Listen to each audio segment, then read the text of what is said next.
ಒಂದು ಪ್ರದೇಶ, ರಾಜ್ಯ ಅಥವಾ ದೇಶ ಪ್ರಗತಿಯ ಉತ್ತುಂಗಕ್ಕೇರಬೇಕಾದ್ರೆ ಸಾಮಾಜಿಕ ಆಯಾಮವುಳ್ಳ ವೈಜ್ಞಾನಿಕ ಕ್ರಾಂತಿ ಸದ್ದಿಲ್ಲದೆ ಜಾರಿಯಲ್ಲಿರಬೇಕು.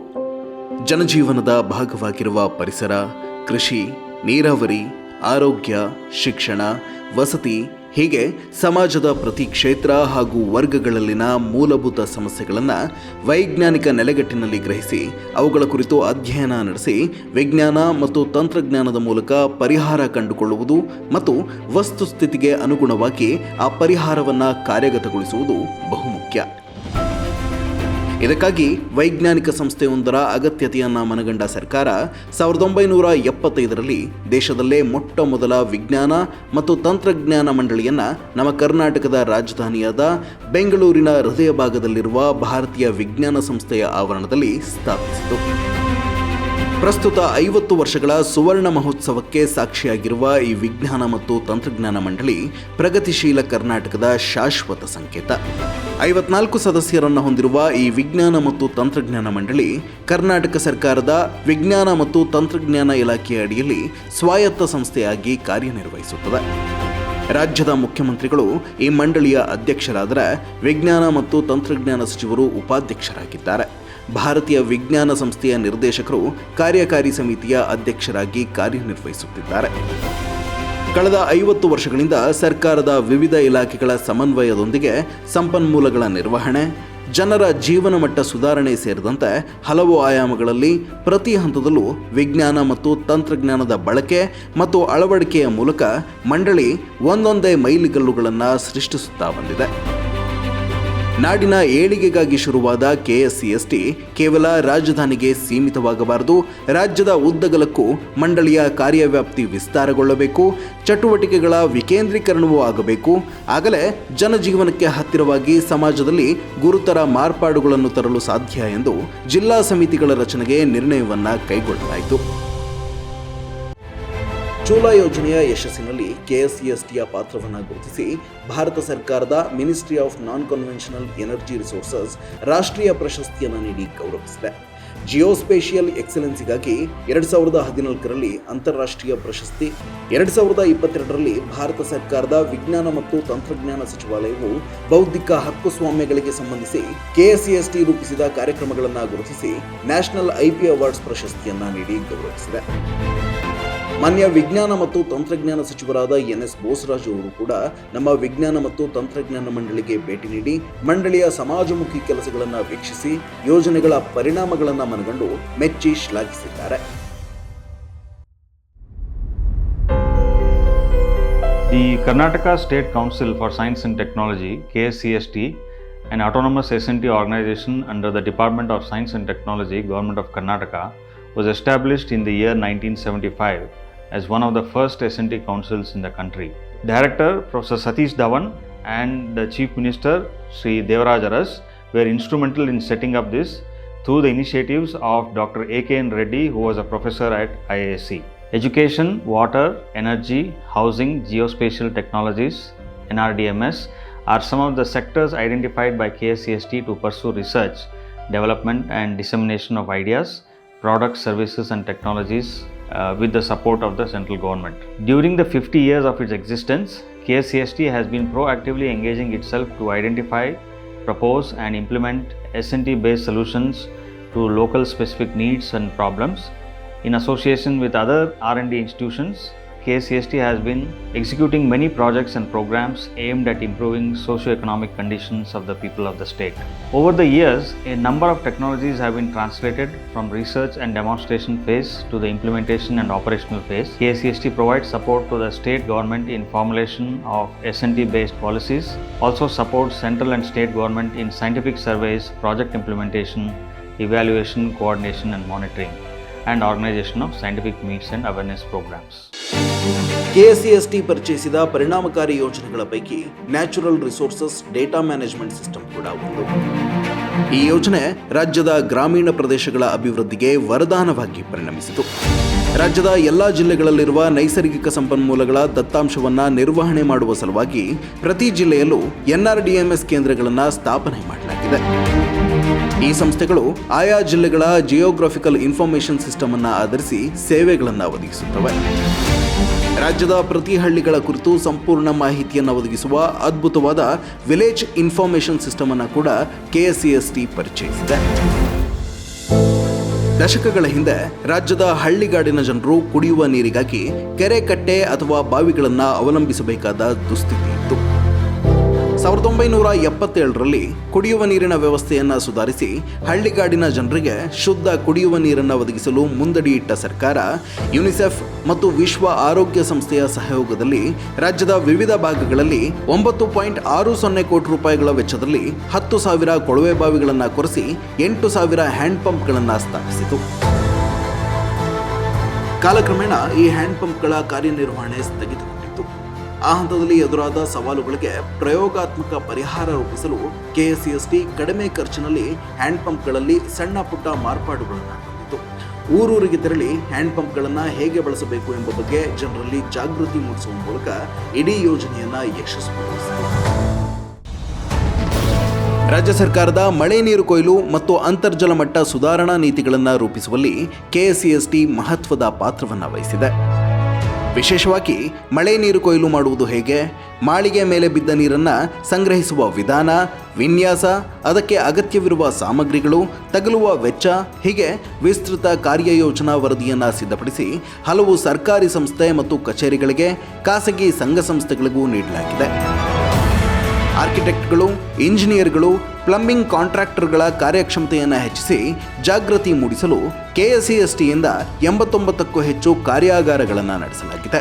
ಇದರಿಂದ 2,750ಕ್ಕೂ ಹೆಚ್ಚು ಜನರಿಗೆ ಅನುಕೂಲವಾಗಿದೆ. ಈ ಕುರಿತು ಜಾಗೃತಿ ಮೂಡಿಸಲು 300ಕ್ಕೂ ಹೆಚ್ಚು ಜಾಗೃತಿ ಅಭಿಯಾನಗಳು, ಕಾರ್ಯಾಗಾರಗಳು ಸೇರಿದಂತೆ ಪ್ರದರ್ಶನಗಳಲ್ಲೂ ಭಾಗವಹಿಸಲಾಗಿದೆ. ಸುಮಾರು 500ಕ್ಕೂ ಹೆಚ್ಚು ಸರ್ಕಾರಿ ಹಾಗೂ ಖಾಸಗಿ ಸಂಸ್ಥೆಗಳಿಗೆ ಅಂತರ್ಜಲ ಮಟ್ಟ ಸುಧಾರಣೆಯ ಕುರಿತು ತಾಂತ್ರಿಕ ನೆರವನ್ನು ಒದಗಿಸುವ ಜೊತೆಗೆ ವಿಸ್ತೃತ ಕಾರ್ಯಯೋಜನೆಯನ್ನು ಕೂಡ ನೀಡಲಾಗಿದೆ. BWSSB ಸಹಯೋಗದೊಂದಿಗೆ ಮಳೆ ನೀರು ಕೊಯ್ಲು ಸಹಾಯವಾಣಿಯನ್ನು ಕೂಡ ಪ್ರಾರಂಭಿಸಲಾಗಿದೆ.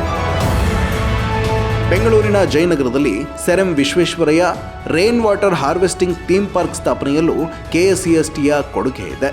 ಜೊತೆಗೆ ರೈನ್ ವಾಟರ್ ಹಾರ್ವೆಸ್ಟಿಂಗ್ ಅಪ್ಲಿಕೇಶನ್ ಅನ್ನು ಕೂಡ ಅಭಿವೃದ್ಧಿಪಡಿಸಲಾಗಿದೆ. ಶಾತವಾಹನರು, ಚಾಲುಕ್ಯರು, ಹೊಯ್ಸಳರು, ವಿಜಯನಗರ ಸಾಮ್ರಾಜ್ಯ ಹೀಗೆ ಭವ್ಯ ಪರಂಪರೆಯುಳ್ಳ ನಮ್ಮ ಕರ್ನಾಟಕ ವಿಶ್ವ ಪಾರಂಪರಿಕ ತಾಣಗಳ ನೆಲೆಬೀಡು. ರಾಜ್ಯದಲ್ಲಿ ಸರ್ಕಾರವೇ ಸಂರಕ್ಷಿಸುತ್ತಿರುವ 844 ಪುರಾತನ ಸ್ಮಾರಕಗಳಿವೆ. ರಾಜ್ಯದ ವಿವಿಧೆಡೆಗಳಲ್ಲಿರುವ 18 ಮ್ಯೂಸಿಯಂಗಳಲ್ಲಿ 18,000ಕ್ಕೂ ಹೆಚ್ಚು ಬೆಲೆ ಕಟ್ಟಲಾಗದ ಪ್ರಾಚೀನ ವಸ್ತುಗಳನ್ನು ಸಂಗ್ರಹಿಸಿ ಪ್ರದರ್ಶನಕ್ಕಿಡಲಾಗಿದೆ. ಈ ಸ್ಮಾರಕಗಳು ಮತ್ತು ಪಾರಂಪರಿಕ ತಾಣಗಳ ಸಂರಕ್ಷಣೆ ಮತ್ತು ಶತಮಾನಗಳ ಶಿಲಾನ್ಯಾಸಗಳಿಗೆ ಡಿಜಿಟಲ್ ಸ್ಪರ್ಶ ನೀಡುವ ಸಲುವಾಗಿ ರಾಜ್ಯ ಪುರಾತತ್ವ ಸಂಗ್ರಹಾಲಯಗಳು ಮತ್ತು ಪರಂಪರೆ ಇಲಾಖೆಯ ಸಹಯೋಗದೊಂದಿಗೆ KSCST ಕರ್ನಾಟಕ ಡಿಜಿಟಲ್ ಹೆರಿಟೇಜ್ ಯೋಜನೆಯನ್ನ ಕೈಗೆತ್ತಿಕೊಂಡಿತು. GPS, GIS, RS ತರಹದ ಜಿಯೋಸ್ಪೇಷಿಯಲ್ ತಂತ್ರಜ್ಞಾನಗಳನ್ನು ಬಳಸಿಕೊಂಡು ಪಾರಂಪರಿಕ ತಾಣಗಳು ಹಾಗೂ ಸ್ಮಾರಕಗಳ ಸ್ಥಳ ವಿವರಗಳನ್ನು, ಅವುಗಳ ಹಿನ್ನೆಲೆ ಸೇರಿದಂತೆ ವಿವಿಧ ದತ್ತಾಂಶಗಳನ್ನು ಹಾಗೂ ಆಯಾ ತಾಣಗಳ ಛಾಯಾಚಿತ್ರಗಳನ್ನು ಸಂಗ್ರಹಿಸಲಾಯಿತು. ಈ ಪಾರಂಪರಿಕ ತಾಣಗಳ ಜಿಯೋ ಟ್ಯಾಗಿಂಗ್ ಮತ್ತು ಜಿಯೋಸ್ಪೇಷಿಯಲ್ ಡೇಟಾಬೇಸ್ ರಚನೆಯ ಜೊತೆಗೆ ಸ್ಮಾರಕಗಳ 3D ಮೆಶ್ ಮಾಡೆಲ್ ಹಾಗೂ ಸ್ಮಾರಕಗಳ CAD 2D ರೇಖಾಚಿತ್ರಗಳನ್ನು ರಚಿಸುವ ಮೂಲಕ 3D ಪಾಯಿಂಟ್ ಕ್ಲೌಡ್ ಡೇಟಾವನ್ನು ಕೂಡ ಸಿದ್ಧಪಡಿಸಲಾಗಿದೆ. 2025ರ ಜೂನ್ನಲ್ಲಿ ಮಾನ್ಯ ಮುಖ್ಯಮಂತ್ರಿ ಸಿದ್ದರಾಮಯ್ಯನವರು ಗದಗ ಜಿಲ್ಲೆಯ ಲಕ್ಕುಂಡಿಯಲ್ಲಿ 3D ಲೇಸರ್ ಸ್ಕ್ಯಾನರ್ ಬಳಸಿ ಪ್ರಾಚೀನ ವಸ್ತುಗಳ ಸ್ಕ್ಯಾನ್ ಮಾಡುವ ಮೂಲಕ ಕರ್ನಾಟಕ ಡಿಜಿಟಲ್ ಮ್ಯೂಸಿಯಂ ಯೋಜನೆಗೆ ಚಾಲನೆ ನೀಡಿದರು. KSCST ಪರಿಚಯಿಸಿದ ಈ 3D ಲೇಸರ್ ಸ್ಕ್ಯಾನರ್ ಯೋಜನೆ ವರ್ಚುವಲ್ ಟೂರಿಸಂಗೆ ಉತ್ತೇಜನ ನೀಡುತ್ತಿದೆ. ಪ್ರಾಚೀನ ವಸ್ತುಗಳು ಹಾಗೂ ಸ್ಮಾರಕಗಳಿಗೆ ಡಿಜಿಟಲ್ ಸ್ವರೂಪ ನೀಡುತ್ತಿರುವುದರಿಂದ ಪಾರಂಪರಿಕ ತಾಣಗಳಿಗೆ ಹೊಸ ಮೆರುಗು ಸಿಕ್ಕಂತಾಗಿದೆ.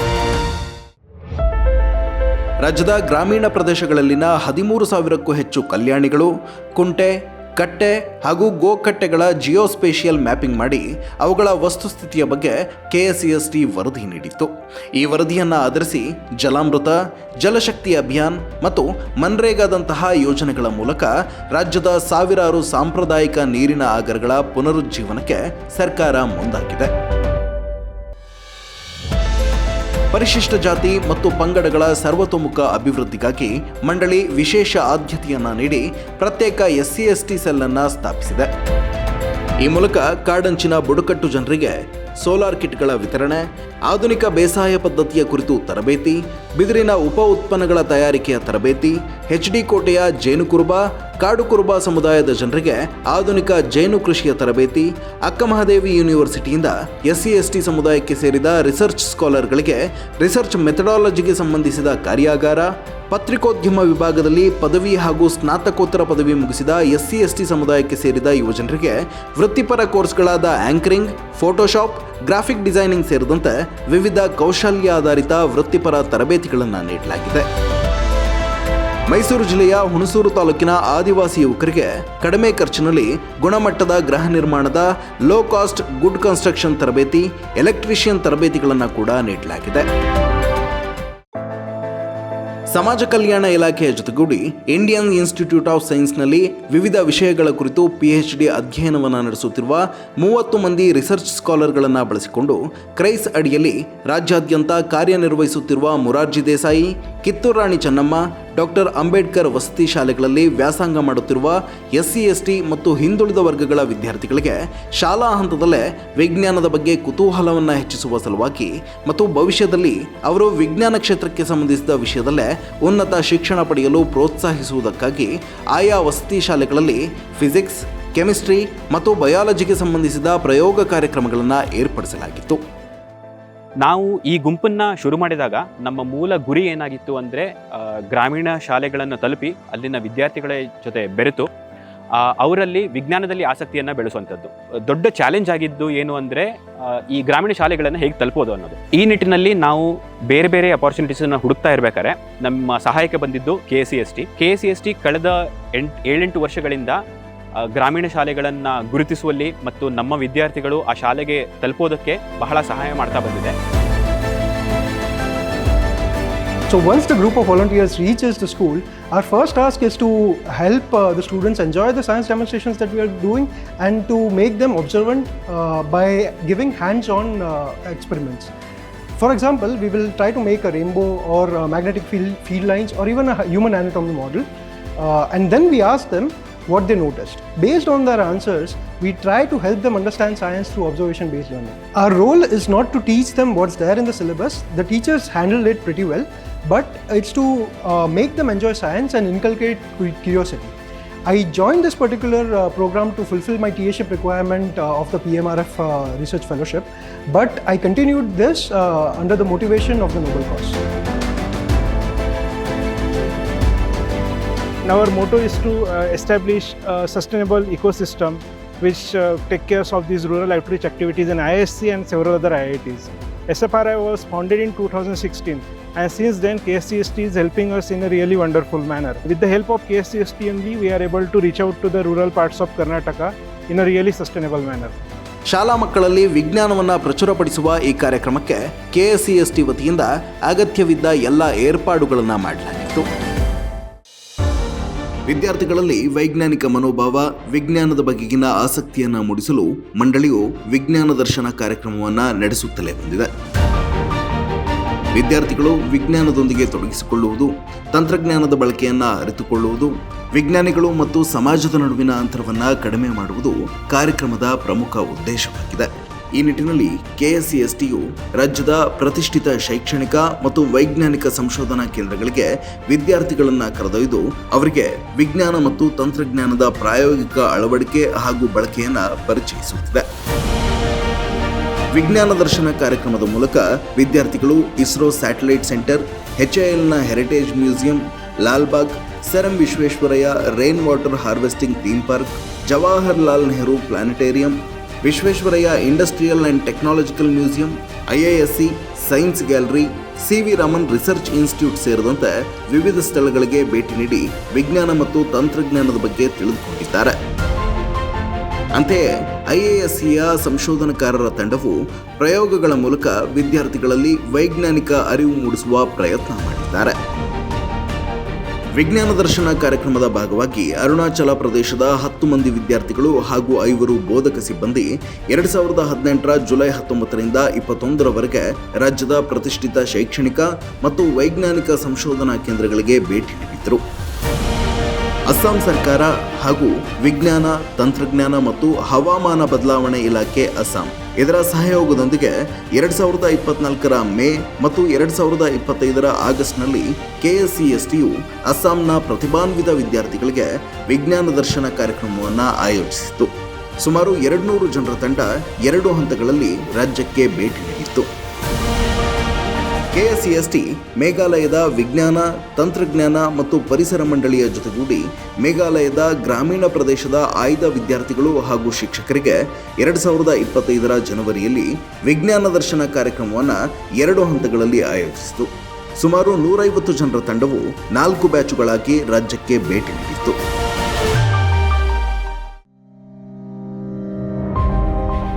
70ರ ದಶಕದಲ್ಲಿ ಸೌದೆ ಒಲೆಗಳನ್ನು ನೆಚ್ಚಿಕೊಂಡು ಬದುಕ್ತಾ ಇದ್ದಂತಹ ಜನರಿಗೆ ಪರ್ಯಾಯ ವ್ಯವಸ್ಥೆಯನ್ನು ಕಲ್ಪಿಸಲು ಮುಂದಾದ KSCST Indian institute of science ಜೊತೆಗೂಡಿ ಜೈವಿಕ ಇಂಧನದ ಉತ್ಪಾದನೆಗೆ ಒತ್ತು ನೀಡಿತು. ಜೈವಿಕ ಇಂಧನದ ಉತ್ಪಾದನೆಯಿಂದ ಒಂದು ದಿನಕ್ಕೆ 570 kg ಸೌದೆ ಬಳಕೆಯನ್ನು ತಪ್ಪಿಸಿ ಅರಣ್ಯನಾಶವನ್ನು ನಿಲ್ಲಿಸಬಹುದು. ಜೊತೆಗೆ ಜೈವಿಕ ಇಂಧನದ ಪರಿಣಾಮ ಮತ್ತು ಪ್ರಯೋಜನಗಳನ್ನು ಮನಗಂಡ ನಾಡಿನ ಹಳ್ಳಿಗರು ಸಮುದಾಯ ಜೈವಿಕ ಗ್ಯಾಸ್ಗಳ ಸ್ಥಾಪನೆಗೆ ಒಲವು ತೋರಿದರು. ಕೇವಲ ಜೈವಿಕ ಇಂಧನ ಮಾತ್ರವಲ್ಲ, ಪವನ ವಿದ್ಯುತ್ ಉತ್ಪಾದನೆಯಲ್ಲೂ KSCST ಮಹತ್ವದ ಪಾತ್ರ ವಹಿಸಿದೆ. ಪವನ ವಿದ್ಯುತ್ ಘಟಕಗಳ ಮೂಲಕ ವಿದ್ಯುತ್ ಉತ್ಪಾದಿಸುವ ಸಲುವಾಗಿ ನ್ಯಾಷನಲ್ ಏರೋಸ್ಪೇಸ್ ಲ್ಯಾಬೊರೇಟರೀಸ್ನ ನಿರ್ದೇಶಕರಾಗಿದ್ದ ಪ್ರೊಫೆಸರ್ ರೊದ್ದಂ ನರಸಿಂಹ ಅವರ ನೇತೃತ್ವದಲ್ಲಿ ಕರ್ನಾಟಕದಲ್ಲಿ ಗಾಳಿಯ ಸರಾಸರಿ ವೇಗದ ಪ್ರಮಾಣ ಹೆಚ್ಚಾಗಿದೆ ಎಂಬುದನ್ನು ಪತ್ತೆ ಹಚ್ಚಲಾಯಿತು.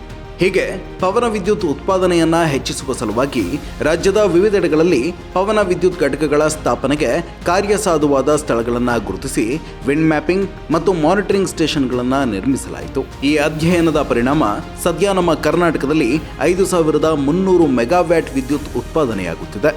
ಎಲ್ಲಕ್ಕಿಂತ ಮುಖ್ಯವಾಗಿ ಪವನ ವಿದ್ಯುತ್ ಉತ್ಪಾದನೆಯಲ್ಲಿ ಕರ್ನಾಟಕ ದೇಶದಲ್ಲೇ ಮುಂಚೂಣಿಯಲ್ಲಿದೆ. ಅಷ್ಟೇ ಅಲ್ಲ, ರಾಜ್ಯದ ಸೌರ ವಿದ್ಯುತ್ ಉತ್ಪಾದನೆಯಲ್ಲೂ KSCST ಪ್ರಮುಖ ಪಾತ್ರ ವಹಿಸಿದೆ. ಮಲೆ ಮಹದೇಶ್ವರ ಕ್ಷೇತ್ರದ ವಿದ್ಯುತ್ ಸರಬರಾಜು ವ್ಯವಸ್ಥೆಯನ್ನು ಉತ್ತಮಗೊಳಿಸಲು ಮಂಡಳಿಯು ಸ್ಥಳ ಪರಿಶೀಲನೆಯನ್ನು ನಡೆಸಿ ಸಮಗ್ರ ಯೋಜನಾ ವರದಿಯನ್ನು ಸಲ್ಲಿಸಿದೆ. ಈ ವರದಿಯನ್ನು ಆಧರಿಸಿ ಸೌರ ವಿದ್ಯುತ್ ಘಟಕವನ್ನು ಸ್ಥಾಪಿಸಲಾಗಿದೆ. ಇದರಿಂದಾಗಿ ಲಕ್ಷಾಂತರ ಭಕ್ತರಿಗೆ ಅನುಕೂಲವಾಗಿದೆ. ವಿದ್ಯಾರ್ಥಿ ಯುವಜನರನ್ನ ಪ್ರೋತ್ಸಾಹಿಸುವ ಸಲುವಾಗಿ KSCST 1977-78ರಲ್ಲೇ ಜನಪ್ರಿಯ SPP ಮಾಡೆಲ್ ಅನ್ನು ಪರಿಚಯಿಸಿತು.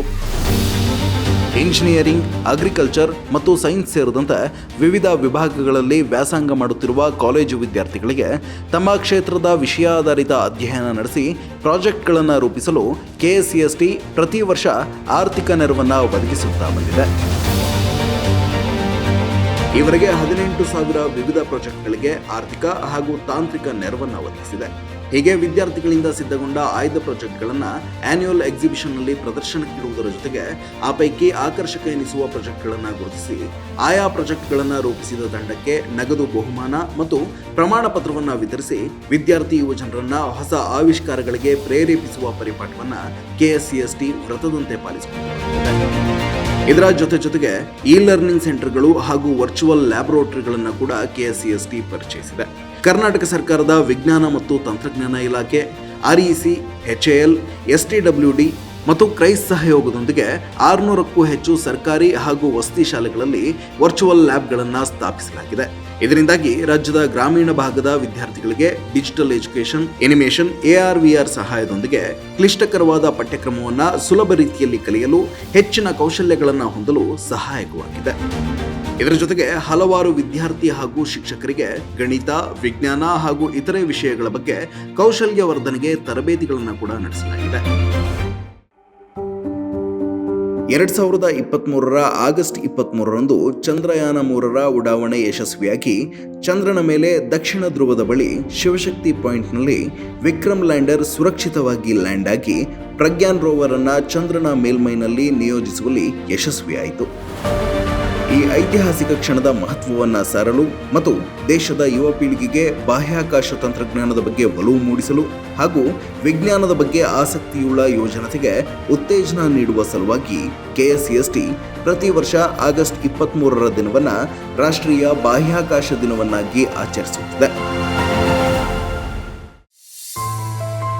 ಗ್ರಾಮೀಣ ಪ್ರದೇಶಗಳ ಜನರಲ್ಲಿನ ಅಪೌಷ್ಟಿಕತೆ ಮತ್ತು ಜೀವನ ಮಟ್ಟವನ್ನು ಸುಧಾರಿಸುವ ಸಲುವಾಗಿ ವಿಜ್ಞಾನ ಮತ್ತು ತಂತ್ರಜ್ಞಾನ ಇಲಾಖೆಯ ಸಹಕಾರದೊಂದಿಗೆ KSCST Indian institute of science ಭಾಗವಾಗಿರುವ ಸೆಂಟರ್ ಫಾರ್ ಸಸ್ಟೈನಬಲ್ ಟೆಕ್ನಾಲಜೀಸ್ ಹಾಗೂ ಆರೋ ಸೆಂಟರ್ ಫಾರ್ ಪಬ್ಲಿಕ್ ನ್ಯೂಟ್ರಿಷಿಯನ್ ಸಂಸ್ಥೆಗಳ ಸಹಭಾಗಿತ್ವದೊಂದಿಗೆ 4,75,00,000 ರೂಪಾಯಿಗಳ ವೆಚ್ಚದಲ್ಲಿ ಆಧುನಿಕ ಯಂತ್ರೋಪಕರಣಗಳನ್ನೊಳಗೊಂಡ ಆಹಾರ ತಯಾರಿಕಾ ಘಟಕವನ್ನು ಯಾದಗಿರಿಯಲ್ಲಿ ಸ್ಥಾಪನೆ ಮಾಡಲಾಗಿದೆ.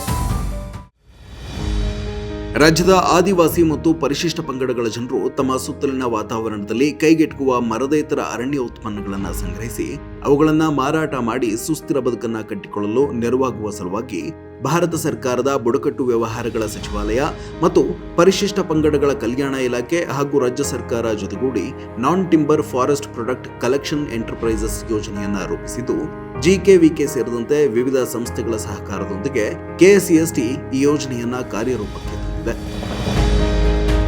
ಯೋಜನೆಯ ಭಾಗವಾಗಿ ಜೇನುತುಪ್ಪ, ಸೀಗೆಕಾಯಿ ಹಾಗೂ ಬೆಟ್ಟದ ನೆಲ್ಲಿಕಾಯಿ ತರಹದ ಅರಣ್ಯ ಉತ್ಪನ್ನಗಳನ್ನು ಸಂಸ್ಕರಿಸಬಲ್ಲ ಒಂದು ದಿನಕ್ಕೆ 1,000 kgಯಷ್ಟು ಉತ್ಪನ್ನವನ್ನ ಪ್ರೊಸೆಸಿಂಗ್ ಮಾಡಬಲ್ಲ ಪ್ರೊಸೆಸಿಂಗ್ ಪ್ಲಾಂಟ್ ಅನ್ನ ಮೈಸೂರಿನಲ್ಲಿ ಸ್ಥಾಪಿಸಲಾಗಿದ್ದು ಪ್ರಾಯೋಗಿಕ ಕಾರ್ಯಾಚರಣೆ ಚಾಲ್ತಿಯಲ್ಲಿದೆ.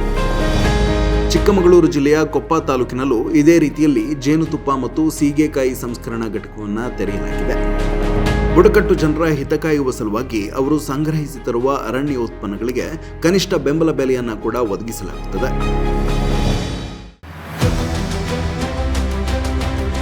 ರಾಜ್ಯದಲ್ಲಿ ಬುಡಕಟ್ಟು ಜನರು ಹೆಚ್ಚಾಗಿ ವಾಸವಿರುವ ಮೈಸೂರು, ಚಾಮರಾಜನಗರ, ಕೊಡಗು ಜಿಲ್ಲೆಗಳಲ್ಲಿ ರಕ್ತ ಕಣಗಳನ್ನು ಕುಡಗೋಲಿನ ಆಕಾರಕ್ಕೆ ಬದಲಿಸುವ ಸಿಕಲ್ ಸೆಲ್ ಅನಿಮಿಯಾ ಎಂಬ ಅನುವಂಶೀಯ ರಕ್ತಹೀನತೆಯ ಕಾಯಿಲೆ ಬುಡಕಟ್ಟು ಜನರನ್ನ ಹೆಚ್ಚಾಗಿ ಬಾಧಿಸುತ್ತಿತ್ತು. ಹಾಡಿಯ ಜನರನ್ನ ಈ ಕಾಯಿಲೆಯಿಂದ ರಕ್ಷಿಸುವ ಸಲುವಾಗಿ 3 ಜಿಲ್ಲೆಗಳ 2.5 ಲಕ್ಷಕ್ಕೂ ಅಧಿಕ ಬುಡಕಟ್ಟು ಜನರನ್ನ ಆರೋಗ್ಯ ತಪಾಸಣೆಗೆ ಒಳಪಡಿಸಲಾಗಿದೆ. ಜೊತೆಗೆ ಸಿಕಲ್ ಸೆಲ್ ಅನಿಮಿಯಾ ಕಿಟ್ಗಳನ್ನು ಕೂಡ ವಿತರಿಸಲಾಗಿದ್ದು 3 ಜಿಲ್ಲೆಗಳ ಪ್ರತಿ ತಾಲೂಕು ಹಾಗೂ ಗ್ರಾಮಗಳಲ್ಲಿ ಕಾಯಿಲೆಯ ಕುರಿತು ಜಾಗೃತಿ ಅಭಿಯಾನಗಳನ್ನು ಕೂಡ ನಡೆಸಲಾಗಿದೆ. ರಾಜ್ಯ ಮಟ್ಟದಲ್ಲಿ ಪೇಟೆಂಟ್ ಸೇವೆಯನ್ನು ಒದಗಿಸುವ ಸಲುವಾಗಿ KSCSTಯಲ್ಲಿ 2005ರಲ್ಲಿ ಪೇಟೆಂಟ್ ಮಾಹಿತಿ ಕೇಂದ್ರವನ್ನು ಸ್ಥಾಪಿಸಲಾಯಿತು. ಕಳೆದ 2 ದಶಕಗಳಲ್ಲಿ ರಾಜ್ಯದಲ್ಲಿ ಸಕ್ರಿಯವಾಗಿರುವ ಈ ಪೇಟೆಂಟ್ ಮಾಹಿತಿ ಕೇಂದ್ರ ರಾಜ್ಯದ ಇಂಜಿನಿಯರಿಂಗ್ ಕಾಲೇಜುಗಳು ಮತ್ತು ಯೂನಿವರ್ಸಿಟಿಗಳಲ್ಲಿ ತನ್ನ 85 IP ಸೆಲ್ಗಳನ್ನು ಸ್ಥಾಪಿಸಿದೆ. KSCSTಯ ಈ ನಡೆಯಿಂದಾಗಿ ರಾಜ್ಯದಲ್ಲಿ ವೈಜ್ಞಾನಿಕ ಆವಿಷ್ಕಾರಗಳಿಗೆ ಉತ್ತೇಜನ ಸಿಕ್ಕಿದ್ದಲ್ಲದೆ ಹೊಸ ಚಿಂತನೆಗಳು ವಾಣಿಜ್ಯ ಉತ್ಪನ್ನಗಳಾಗಿ ಪರಿವರ್ತನೆಯಾಯಿತು. ಇದರಿಂದ ರಾಜ್ಯದಲ್ಲಿ ಸ್ಟಾರ್ಟ್ಅಪ್ ಉದ್ಯಮಕ್ಕೆ ಹುರುಪು ದೊರೆತಂತಾಯಿತು. 240ಕ್ಕೂ ಹೆಚ್ಚು ಕಡೆಗಳಲ್ಲಿ ಪೇಟೆಂಟ್ ಹಾಗೂ ಬೌದ್ಧಿಕ ಹಕ್ಕುಸ್ವಾಮ್ಯದ ಕುರಿತು ಜಾಗೃತಿ ಅಭಿಯಾನ, ಕಾರ್ಯಾಗಾರಗಳು, ತರಬೇತಿಗಳನ್ನು ನಡೆಸಲಾಗಿದೆ. 12ಕ್ಕಿಂತಲೂ ಹೆಚ್ಚು ಜಿಯೋಗ್ರಾಫಿಕಲ್ ಇಂಡಿಕೇಶನ್ಗಳನ್ನು ಗುರುತಿಸಲಾಗಿದೆ. ರಾಣಿ ಎಲೆ, ರಾಣಿ ಮೆಣಸು, ಹೊಯ್ಸಳ ಕಲ್ಲಿನ ಕಲೆಗಳ ನೋಂದಣಿಗೆ ಅಪ್ಲಿಕೇಶನ್ ಸಲ್ಲಿಸಲಾಗಿದೆ. ಎಂಡಿ ನಿಂಬೆ ಮತ್ತು ಹಡಗಲಿ ಮಲ್ಲಿಗೆಯ ಮೌಲ್ಯವರ್ಧನೆಗೆ ತರಬೇತಿ ನೀಡಲಾಗಿದೆ. ಬಾಬಾ ಬುಡನ್ಗಿರಿ ಕಾಫಿ, ಇಂಡಿ ನಿಂಬೆ, ಶಿರ್ಸಿ ಸುಪಾರಿಗೆ ಆಥರೈಸ್ಡ್ ಯೂಸರ್ಸ್ ರಿಜಿಸ್ಟ್ರೇಷನ್ಗೆ ಬೆಂಬಲ ಒದಗಿಸಲಾಗಿದೆ. 2022ರಲ್ಲಿ ಭಾರತ ಸರ್ಕಾರದ ವಿಜ್ಞಾನ ಮತ್ತು ತಂತ್ರಜ್ಞಾನ ಸಚಿವಾಲಯವು KSCSTಯ ಕಾರ್ಯವೈಖರಿಯನ್ನು ಗುರುತಿಸಿ ನ್ಯಾಷನಲ್ IP ಅವಾರ್ಡ್ಸ್ ಪ್ರಶಸ್ತಿಯನ್ನು ನೀಡಿ ಗೌರವಿಸಿದೆ. ಇವರಿಗೆ ಒಟ್ಟು 1,500 ಬೌದ್ಧಿಕ ಹಕ್ಕುಸ್ವಾಮ್ಯದ ಅರ್ಜಿಗಳ ಸಲ್ಲಿಕೆ ಪ್ರಕ್ರಿಯೆಯಲ್ಲಿ KSCST ಪ್ರಮುಖ ಪಾತ್ರ ವಹಿಸಿದೆ. ರಾಜ್ಯದ ಅಭಿವೃದ್ಧಿಗೆ ಕೊಡುಗೆ ನೀಡಿದ ಮಹತ್ತರ ಸಾಧನೆಗೈದ ವಿಜ್ಞಾನಿಗಳನ್ನು ಮತ್ತು ಇಂಜಿನಿಯರ್ಗಳನ್ನು ಗುರುತಿಸಿ ಪ್ರೋತ್ಸಾಹಿಸುವ ಸಲುವಾಗಿ 1996ರಿಂದ ಪ್ರತಿ ವರ್ಷ ವಿಜ್ಞಾನ ಮತ್ತು ತಂತ್ರಜ್ಞಾನ ಇಲಾಖೆ ಹಾಗೂ ರಾಜ್ಯ ಸರ್ಕಾರ KSCSTಯ ಸಹಯೋಗದೊಂದಿಗೆ ರಾಜ್ಯ ಪ್ರಶಸ್ತಿಗಳನ್ನು ನೀಡಿ ಗೌರವಿಸುತ್ತಿದೆ. ಈವರೆಗೆ 300 ಸಾಧಕರನ್ನು ಗುರುತಿಸಿ ಅವರಿಗೆ Bharat Ratna sir M Visvesvaraya, doctor Raja Ramanna, sir CV Raman, professor Satish Dhawan, doctor Kalpana Chawla ಅವರುಗಳ ಹೆಸರಿನ ಪ್ರಶಸ್ತಿಗಳನ್ನು ನೀಡಿ ಗೌರವಿಸಲಾಗಿದೆ. So over these 50 years, KSCST has been working tirelessly to take technologies to the field and to promote science and technology. So over these years, KSCST has been very successful and is now one of the leading councils in the country and is treated as a role model for rest of the state councils. ಕಳೆದ 50 ವರ್ಷಗಳಿಂದ ರಾಜ್ಯದ ಸರ್ವಾಂಗೀಣ ಅಭಿವೃದ್ಧಿಗೆ ಕೆಎಸ್ಸಿಎಸ್ಟಿ ತನ್ನದೇ ಆದ ಕಟಿಬದ್ಧತೆಯನ್ನು ಪ್ರದರ್ಶಿಸುತ್ತಾ ಮಹತ್ತರ ಕೊಡುಗೆಗಳನ್ನು ನೀಡುತ್ತಾ ಬಂದಿದೆ. ಸಮಾಜದಲ್ಲಿ ಕಾಲಕಾಲಕ್ಕೆ ಎದುರಾದ ಸವಾಲುಗಳಿಗೆ ವೈಜ್ಞಾನಿಕ ಪರಿಹಾರಗಳನ್ನು ಒದಗಿಸಿ ಹೊಸ ಆವಿಷ್ಕಾರಗಳಿಗೆ ಇಂಬು ನೀಡುತ್ತಾ ಜಾಗೃತಿ ಅಭಿಯಾನಗಳನ್ನು ನಡೆಸುತ್ತಾ ವಿಜ್ಞಾನ ಮತ್ತು ತಂತ್ರಜ್ಞಾನವನ್ನು ಜನಮಾನಸಕ್ಕೆ ತಲುಪಿಸುವ, ಆ ಮೂಲಕ ಜನಜೀವನದಲ್ಲಿ ಗುರುತರ ಸುಧಾರಣೆಗಳನ್ನು ತರುವ, ಸ್ವಾವಲಂಬಿ ಸಮಾಜವನ್ನು ನಿರ್ಮಿಸುವ ಪ್ರಯತ್ನವನ್ನು ಮಂಡಳಿ ನಿರಂತರವಾಗಿ ಮಾಡುತ್ತಾ ಬಂದಿದೆ. 5 ದಶಕಗಳ ಈ ಸುದೀರ್ಘ ಪಯಣದಲ್ಲಿ ಸಾವಿರಾರು ಯೋಜನೆಗಳನ್ನು ರೂಪಿಸಿ ಅನುಷ್ಠಾನಕ್ಕೆ ತರುವ ಮೂಲಕ ಐತಿಹಾಸಿಕ ಮೈಲಿಗಲ್ಲುಗಳನ್ನು ಸೃಷ್ಟಿಸಿದ ಸಾರ್ಥಕ ಭಾವವೇ ಇಂದಿನ ಈ ಅದ್ದೂರಿ ಸುವರ್ಣ ಮಹೋತ್ಸವಕ್ಕೆ ಸಾಕ್ಷಿ.